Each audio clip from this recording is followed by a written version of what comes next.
My name's Alex, and I guess you could say I was born with a silver spoon in my mouth, but that spoon might as well have been a shovel, digging me deeper into a life I never asked for. My twin sister Emma and we grew up in a mansion with more rooms than reasons to laugh. Dad co-owned a tech company that was the talk of the town, and Mom, well, she ran the household like a tight ship, her only job making sure Emma and I lived up to the family name. From the get-go, it was clear Emma was the star. Straight A's, head of her debate team, and a whiz at chess. Me? I could barely keep up with the multiplication tables. But that didn't stop Dad from pitting us against each other, like some twisted version of Survivor where the loser got grounded from life's little comforts. Dad, why can't I just quit math club? I hate it, I'd moan, dragging my feet through our marble-floored hallway. Quit? Winners don't quit, Alex. You think life's gonna hand you everything on a silver platter? Dad would scoff, never looking up from his evening paper. But Emma's better at it. I want to try music, I'd protest, hoping for a sliver of support. Music? That's a hobby, Alex. It won't pay your bills or keep this roof over your head, he'd snap back, his voice echoing off the high ceilings, dismissing my dreams like crumbs from the dinner table. Emma, bless her, she tried to be the peacemaker, but even she couldn't bridge the gap widening between us. Alex, just play their game for now. We'll figure it out, she'd whisper, her eyes scanning the room for eavesdropping ears. But playing the game meant endless tutors, extra classes, and competitions where my only trophy was the title of the other twin. My parents had our lives mapped out, Princeton for college, then a cushy spot at Dad's company. A perfect plan for the perfect daughter. Only problem? I wasn't her. One evening, the whole charade came crashing down at the dinner table. Dad was going on about Emma's latest achievement, some national science fair, while I poked at my food, wishing I was anywhere but there. Alex, why can't you be more like your sister? Look at her, making us proud, Mom chimed in, her voice sharp enough to cut through the tension. I slammed my fork down, my patience finally snapping. Maybe, 'cause I don't want to be her. I'm sick of math and science and all this crap. I want music, not this. The room went silent. Dad's face turned a shade I'd never seen before. He stood, his chair scraping against the floor like a warning bell. You think you have a say in this? You'll do as you're told, or you can find yourself another family who'll put up with this nonsense. He bellowed, his voice booming. Tears stung my eyes, but I refused to let them fall. Emma looked at me, her face a mix of sympathy and fear, a silent plea to just back down. But I couldn't. Not anymore.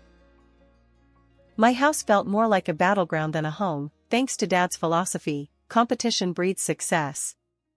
He wasn't just talking about business, no, he made sure Emma and I lived it. Every grade, every award was another round in the ring, and more often than not, I was on the losing end. One morning, I remember walking down to breakfast, the smell of pancakes filling the air. It should have been a good start to any day, but not in our house. Not when report cards had come in the day before. Look at this, Dad said, waving Emma's report card in the air like he'd won the lottery. Straight A's. Emma, you're setting the bar high. Emma, sitting prim and proper, just nodded, a small smile on her face. She was the good daughter, after all. And then we have Alex, Dad continued, his tone dropping as he tossed my report card on the table. A couple of B's and C's stared back at me, mocking me. I grabbed a piece of toast, not hungry but needing to do something with my hands.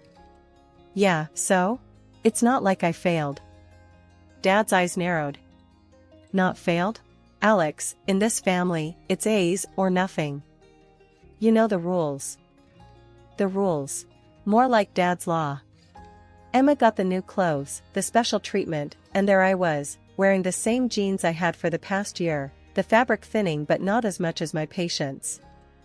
I don't get it, Dad. It's just a couple of grades. Why does everything have to be a competition? I asked, my voice rising. Because, Alex, that's life. You think you're gonna get anywhere with those grades? You think you'll be anything more than average? Dad shot back, his words like daggers. Emma tried to play peacemaker, as always.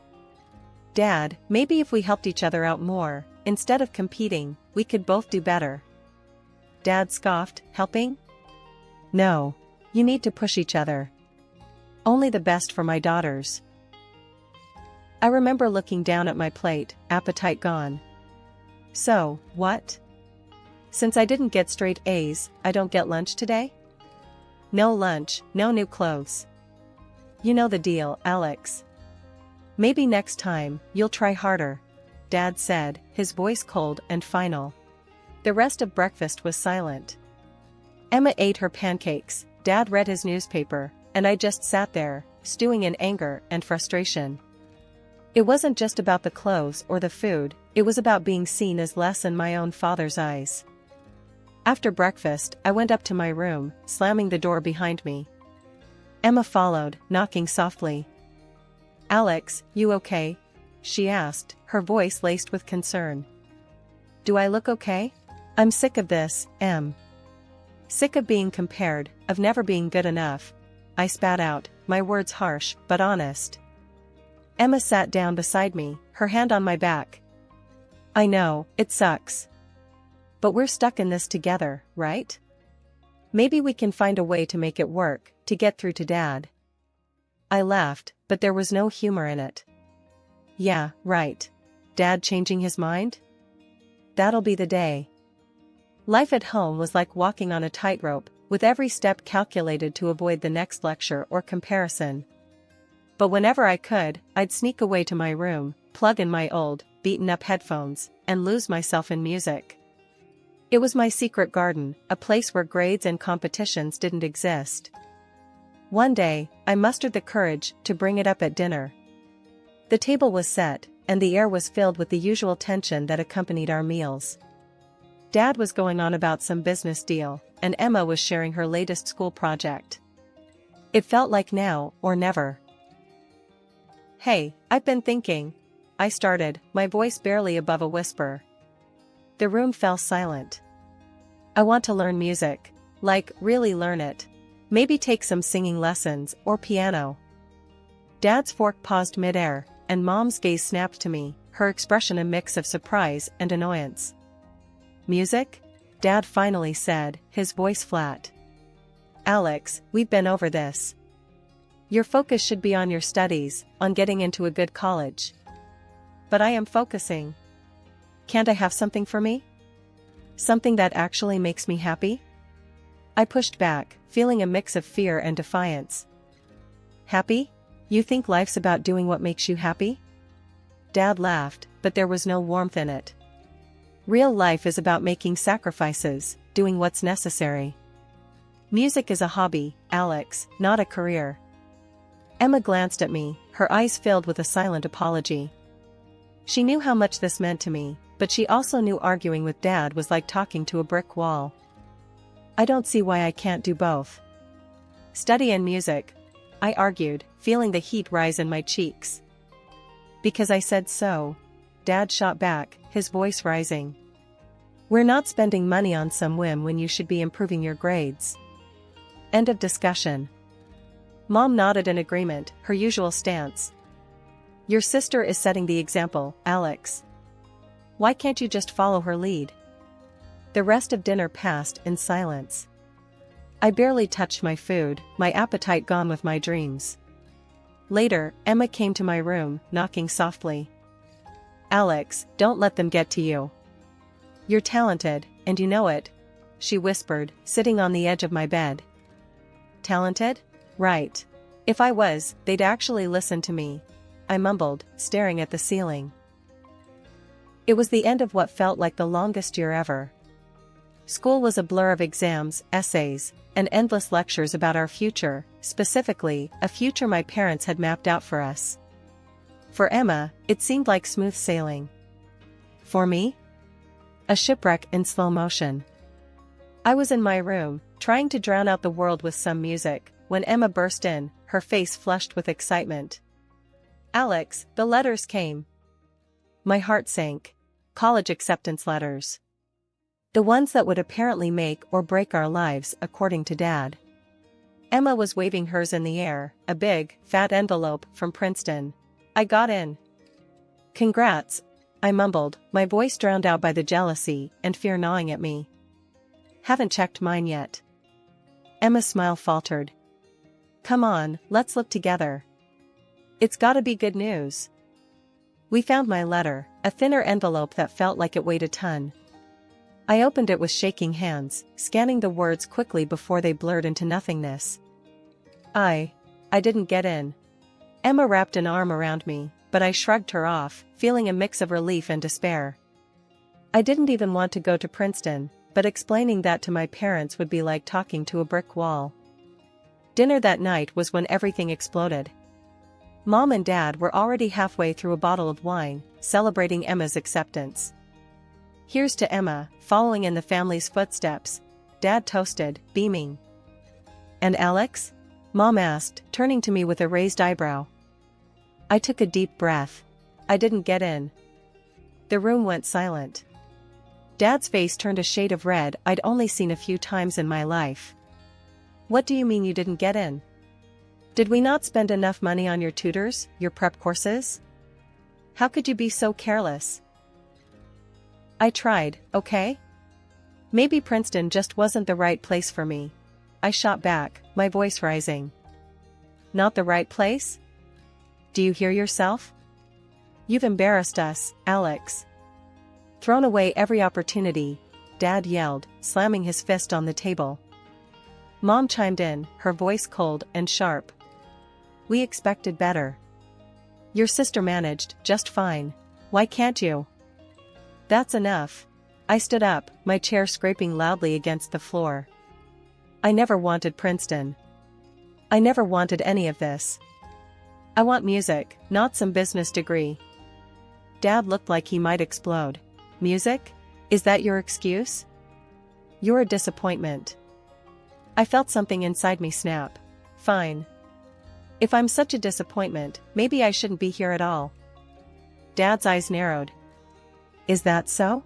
You think you can make it on your own? Fine. There's the door. Don't come back begging when the real world chews you up and spits you out. After the showdown at home, I didn't have much of a plan, just a bag of clothes and a heart full of broken dreams. But there was one person who had always been my anchor in the stormiest seas, Grandma Jean. She lived states away, a fact that seemed more like a blessing now. It meant distance from the chaos of my current life. I scraped together what little money I had and bought a train ticket. The journey was a blur, each clickety-clack of the train tracks a step further away from my old life. When I finally made it to Grandma Jean's, I was a mix of relief and exhaustion.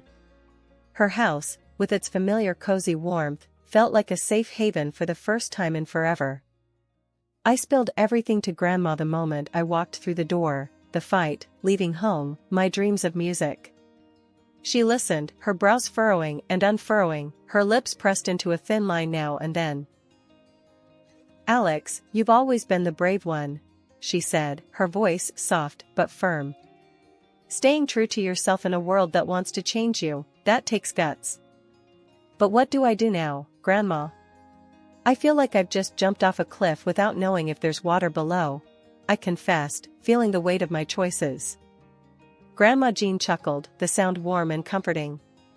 Well, you swim, darling. You swim hard. And about this music dream of yours, you said you applied to a music institute?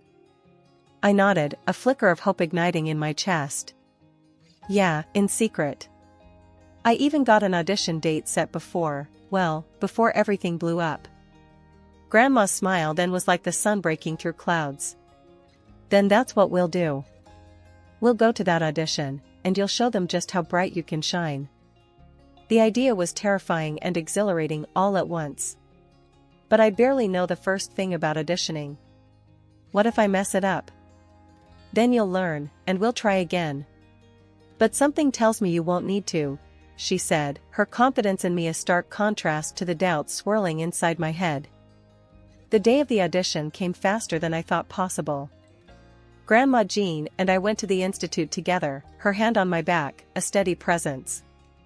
Walking into that audition room felt like stepping onto a battlefield, my nerve soldiers ready to turn tail.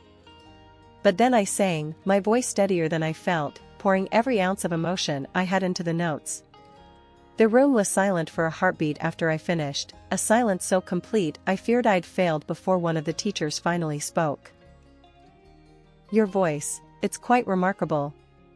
Clear, emotive, and strong. You've got a raw talent that's hard to come by, one of them said, and just like that, the weight lifted. I had done it. I was in.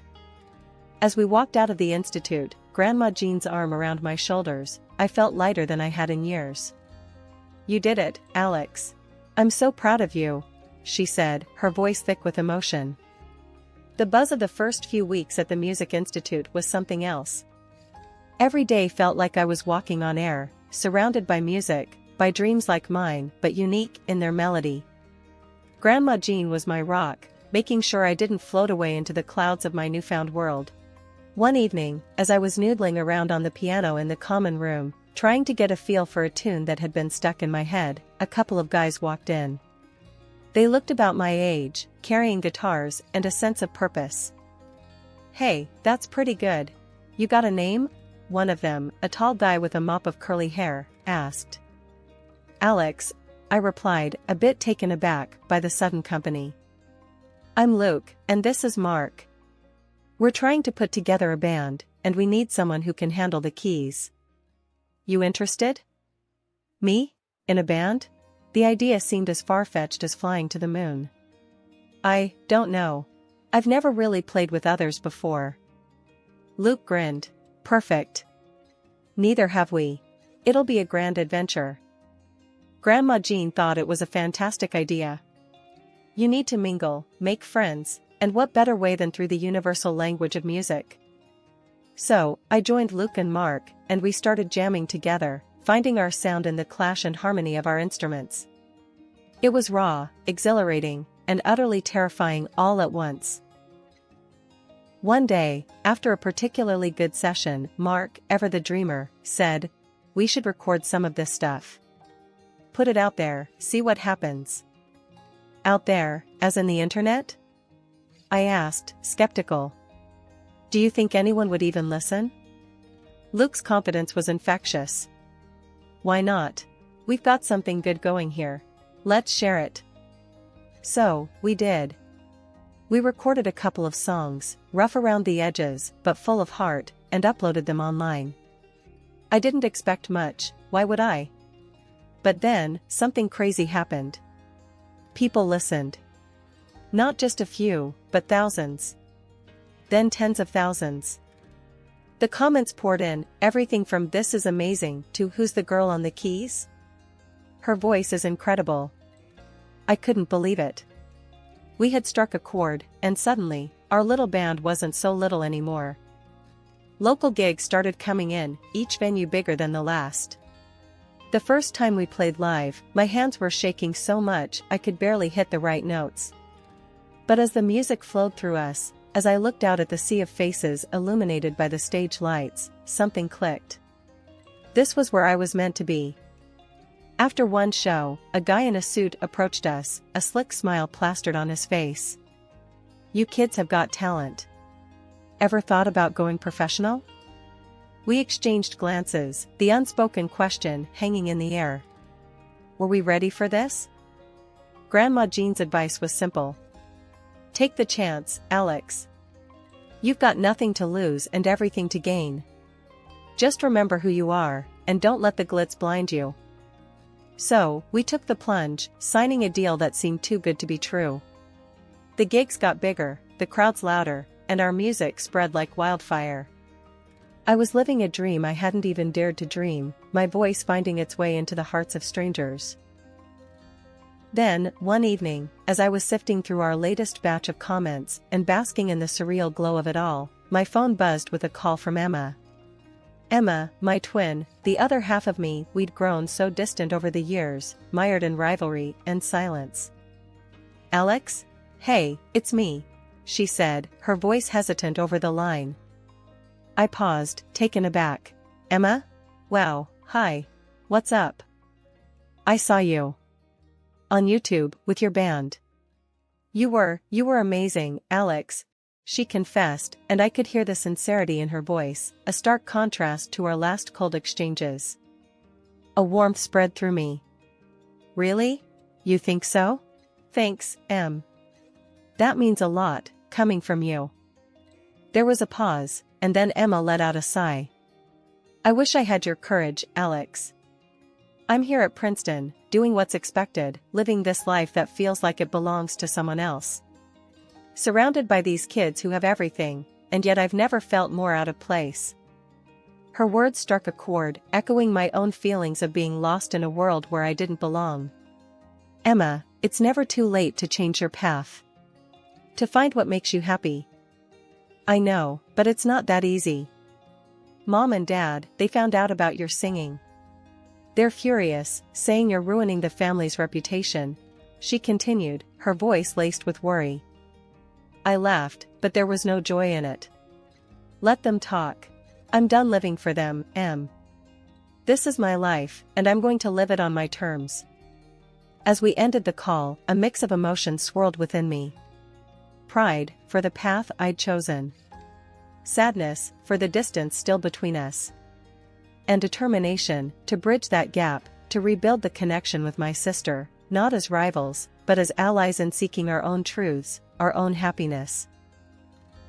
6 months into the whirlwind that my life had become, with gigs almost every other night and our tracks blasting from speakers in corners of the world I hadn't even visited, I faced a confrontation I hadn't anticipated.